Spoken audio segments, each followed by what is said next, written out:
I get a third term. So Trump 28, Trump is going to be president in 28, and people just ought to get accommodated with that. So what about the 22nd Amendment? There's many different alternatives. At the appropriate time, we'll lay out what the plan is, but there's a plan. We had longer odds in 16 and longer odds in 24 than we got in 28. And President Trump will be the president of the United States, and the country needs him to be president of the United States. We have to finish what we started. Trump is a vehicle. I know this will drive you guys crazy, but he's a vehicle of divine providence. He's an instrument. He's very imperfect. He's not churchy, not particularly religious, but he's an instrument of divine will. And you can tell this of how he's pulled this off. We need him for at least one more term, right? And he'll get that in 28. You're not driving me crazy. I'm trying to understand the coherence of the things you've just told me. On the one hand, you've said the Constitution is fit for purpose.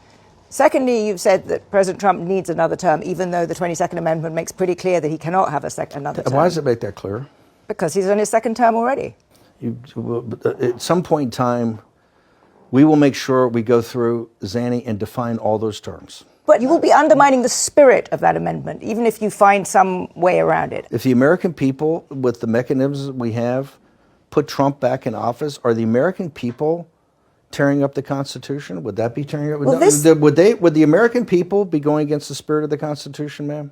I think yes, actually, because I think what you will end up with is a populist justification for a quasi-dictatorship. That's not true at all. Trump That's what it sounds like. It's not.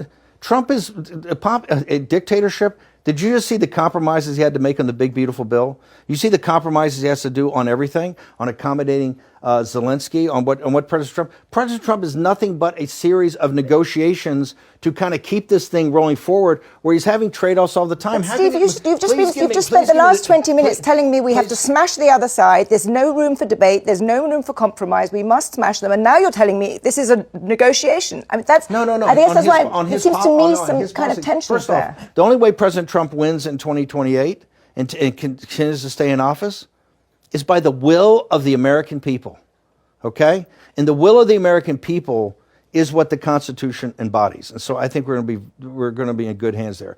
We need to finish what we started.